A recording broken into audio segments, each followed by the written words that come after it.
The top 10 horror movies where the villain wins. Hello, Dr. Gordon. I want to play a game. Horror movies have always been a popular genre among movie lovers. Horror movies often follow a predictable formula where the protagonist overcomes evil forces and emerges victorious. The thrill of being scared and the anticipation of the unknown keep audiences on the edge of their seats. But what happens when the villain wins? The idea of the antagonist coming out on top can be both terrifying and captivating. These movies often leave the audience in shock and disbelief. Here are the top 10 horror movies where the villain wins. Number 10, The Wicker Man, 1973 and 2006. Not the beast! Ah! The Wicker Man is a British horror movie that explores the mysteries and rituals of a remote Scottish island. The original 1973 version, directed by Robin Hardy, and the 2006 remake, directed by Neil LaBute, both tell the story of a devout Christian police officer named Sergeant Howie, who travels to the island to investigate the disappearance of a young girl. The movie builds up to a shocking climax where the sergeant realizes that the island's inhabitants are practicing pagan rituals and have sacrificed the girl to their gods. The sergeant, Hero, tries to rescue the girl but is ultimately burned alive in a giant wicker statue while the cultists dance around him in celebration. The performances of the actors in both versions of the film are superb, with Edward Woodward as Sergeant Howie in the original and Nicolas Cage as Edward Malice in the 2006 version, delivering powerful and convincing performances that capture the growing horror and desperation of their characters. Overall, The Wicker Man is a chilling and memorable horror movie that explores themes of religion, sacrifice, and the clash between modern and ancient beliefs. Number 9, Night of the Living Dead, 1968 and 1990. Night of the Living Dead is a classic horror movie directed by George Romero, was originally released in 1968 and remade in 1990 that revolutionized the horror genre. The movie begins with siblings Barbara and Johnny traveling to a remote cemetery to visit their father's grave. While there, they are attacked by a strange man and Johnny is killed. Barbara manages to escape and seeks refuge in a nearby farmhouse where she meets Ben, who is also fleeing from the zombies. As the night progresses, more survivors arrive at the farmhouse, including a married couple, Tom and Judy, and a young couple, Harry and Helen, and their sick daughter. Despite their efforts to survive, all the characters eventually succumb to the zombie horde, including the protagonist, who is shot dead by a rescue team who mistaken him for a zombie. In conclusion, Night of the Living Dead is a chilling horror movie that explores the fear of a zombie apocalypse and the lengths that people will go to in order to survive. Its iconic portrayal of the undead and the survivors' struggle to stay alive in the face of overwhelming odds make it a must-watch for horror fans. Number 8, The Omen, 1976 and 2006.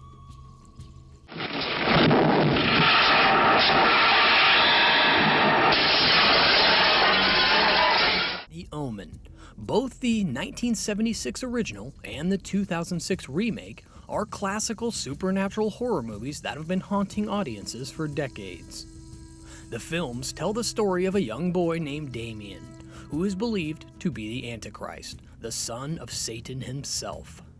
The movie begins with the birth of Damien and the mysterious death of the hospital priest who was present during the delivery.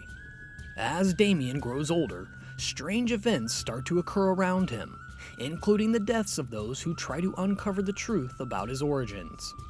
His adoptive parents, Robert and Catherine Thorne, slowly realize that their son turns out to be the Antichrist.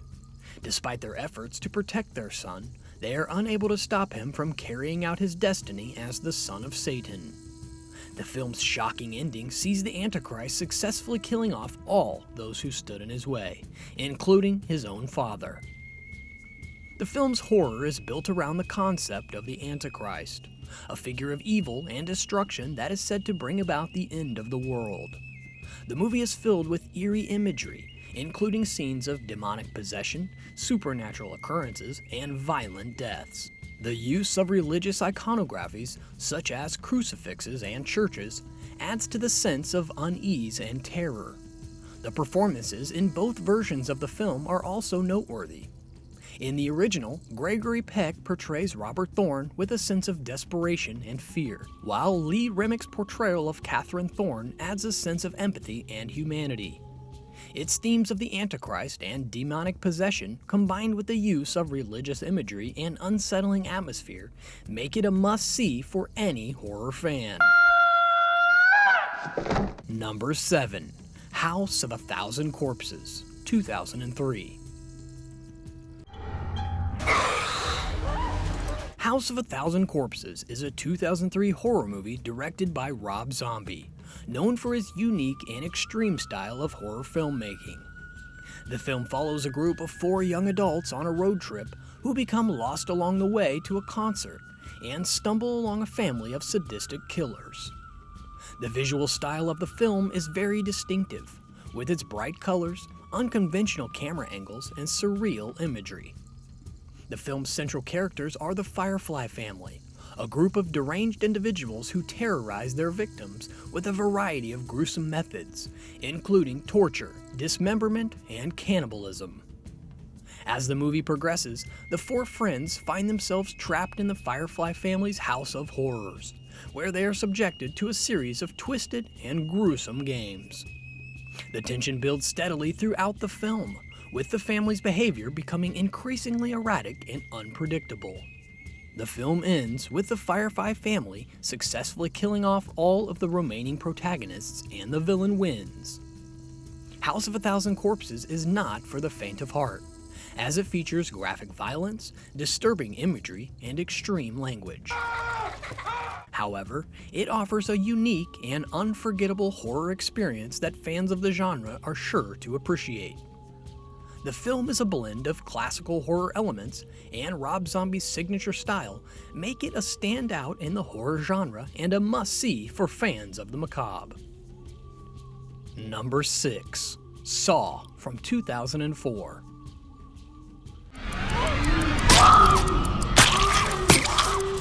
Saw is a horror movie that was released in 2004. This movie is a psychological horror film that tells the story of 2 men, Adam and Dr. Gordon, who wake up in a dilapidated bathroom, chained to opposite walls in a room with no memory of how they got there. Between them lies a dead man, holding a revolver and a tape recorder.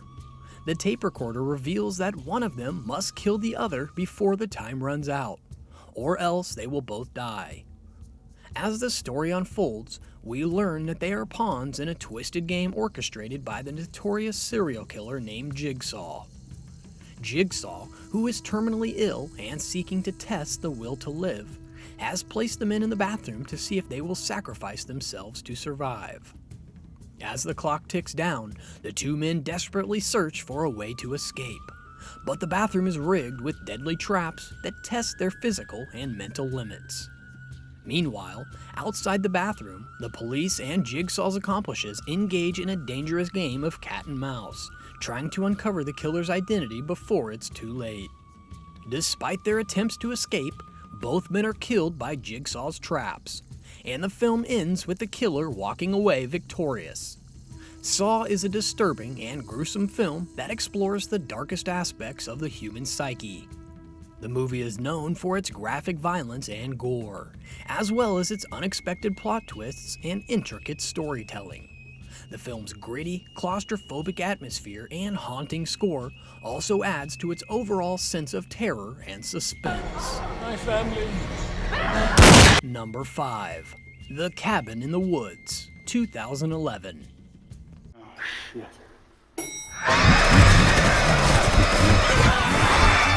The Cabin in the Woods is a horror movie directed by Drew Goddard and co-written by Goddard and Josh Whedon, was released in 2011. The film begins with 5 college students: Dana, Kristen Connolly; Jules, Anna Hutchinson; Kurt, Chris Hemsworth; Marty, Fran Kranz; and Holden, Jesse Williams, who decide to spend the weekend in a remote cabin in the woods. the students begin to explore the cabin, and they unknowingly awaken a family of zombies and a host of other terrifying creatures. The scientists are controlling these monsters from a high-tech underground facility, and as the night wears on, the students must fight for their survival against a series of increasingly gruesome and horrific creatures. Despite the protagonist's attempt to survive, the gods are ultimately appeased, and the film ends with the world being destroyed. The Cabin in the Woods, apart from other horror films, is its self-awareness and subversive take on the genre. The characters are well written and fleshed out, with a strong sense of camaraderie and chemistry between them. The performances are excellent across the board, with standout turns from Krantz as the stoner Marty, and Richard Jenkins and Bradley Whitford as the scientists overseeing the experiment. The film is also visually impressive, with striking creature designs and inventive set pieces. The climax is a tour de force of horror movie mayhem, as the students must battle a horde of monsters in a chaotic and bloody finale.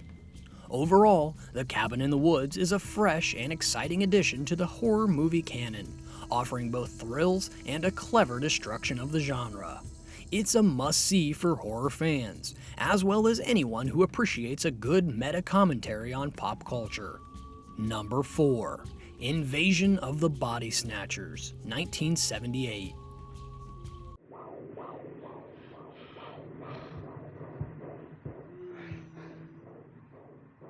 Invasion of the Body Snatchers, released in 1978, is a science fiction horror movie that explores the theme of identity and the fear of losing oneself. The plot of the movie follows a group of people in San Francisco who realize that their loved ones are being replaced by emotionless duplicates. The film's protagonist, a health inspector, and his friend are the only ones who realize what's happening. But their efforts to stop the invasion fail, and the film ends with clones taking over the city. The movie's pacing is deliberate, and it expertly builds tension through its careful cinematography and use of music.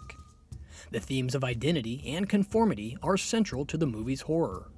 The duplicates are terrifying because they are identical to the original humans, but lack any sense of individuality or emotion. This creates an unsettling feeling for the audience as they are forced to confront the idea of losing themselves to a greater, emotionless entity.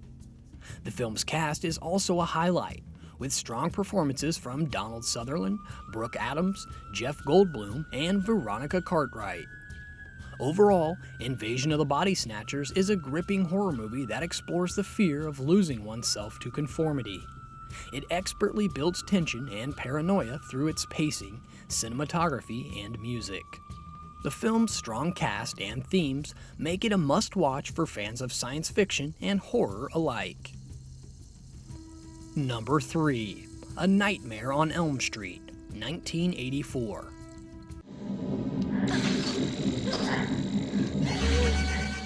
A Nightmare on Elm Street is a classic horror film directed by Wes Craven and released in 1984. It tells the story of a group of teenagers who are terrorized by a supernatural killer named Freddy Krueger in their dreams.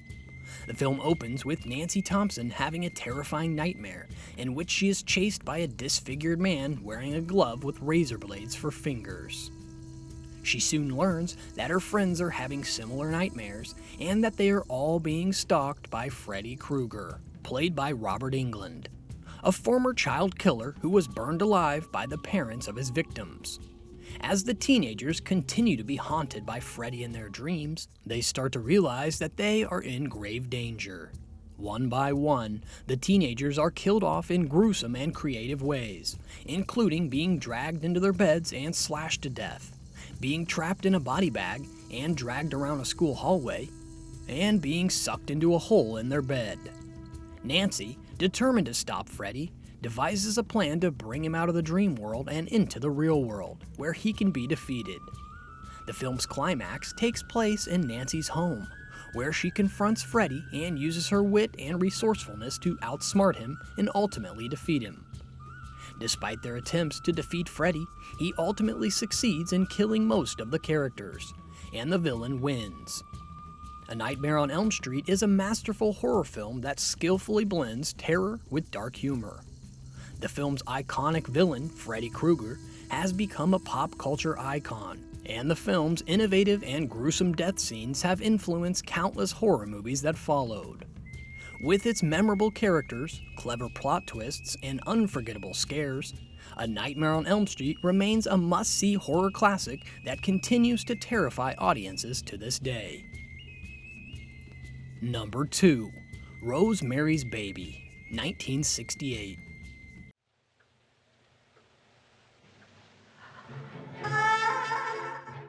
Rosemary's Baby is a horror movie that was released in 1968. Rosemary's Baby has stood the test of time since its release in 1968. The film follows the story of Rosemary and Guy, a young couple who move into a new apartment in New York City. The movie is a slow burn, building up tension and suspense as Rosemary's pregnancy progresses. Throughout the film, Rosemary becomes increasingly paranoid about the Castevet's true intentions and the true nature of her unborn child. As the story unfolds, it becomes clear that there is a sinister plot at play, and Rosemary's Baby is not what it seems. One of the most effective aspects of Rosemary's Baby as a horror movie is its use of psychological horror. The film doesn't rely on jump scares or gore to scare the audience. Instead, it plays on the fears and anxieties of its main character. We see the world through Rosemary's eyes. As she becomes more and more isolated, we feel her growing sense of dread and paranoia. This movie also draws on themes of religion and the occult, adding an extra layer of fear to the story. The Castevets are revealed to be a part of a satanic cult, and their ultimate goal is to have Rosemary's Baby as a part of their ritual. This adds a sense of impending doom to the story, as the audience knows that something terrible is going to happen, but is unsure exactly what or when. Overall, Rosemary's Baby is a masterful horror movie that remains terrifying even over 50 years after its initial release. Its use of psychological horror and religious themes, along with its iconic ending, has secured its place as a classic in the genre. Now, before we get to our number 1 on the top 10 horror movies where the villain wins, here are our honorable mentions. Number 1, Creep from 2004. Number 2, Phantasm, 1979. Number 3, The Descent, 2005. Number 4, Mother, 2007. Number 5, The Blair Witch Project, 1999. We want, but if we have no fucking clue where we're moving to, then... Number 1, Hereditary, 2018. Is a psychological horror film directed by Ari Aster and released in 2018. The movie follows the story of the Graham family, who experiences a series of terrifying events after the death of their grandmother. At the heart of Hereditary is the theme of inheritance and the dark legacy that can be passed down from generation to generation. The film explores the idea that our family history can shape who we are and influence our actions, even if we try to break away from it. The movie is notable for its slow-burning tension and its use of eerie and unsettling imagery. From the opening scenes, the film sets a disturbing and ominous tone that builds throughout its runtime. The cinematography is particularly effective, with a number of shots that linger uncomfortably on unsettling details. One of the most unsettling aspects of Hereditary is the way it portrays the breakdown of the family unit. As the supernatural events escalate, the characters become increasingly isolated from each other, with their grief and fear driving them apart. This sense of isolation is only amplified by the film's setting, a remote and isolated home surrounded by dense forests. The movie also features a standout performance from Toni Collette, who plays the mother of the family, Annie. Collette delivers a powerful and nuanced portrayal of a woman struggling with grief and the weight of her family's history. Her performance is a key factor that makes the film so effective. Overall, Hereditary is a deeply unsettling and effective horror movie that will stay with viewers long after the credits roll. It is a masterclass in slow-burning tension and psychological horror, and it is sure to be remembered as a modern classic of the genre. If you like videos on such horror movies, please subscribe to our channel, press the bell button, and like and share it.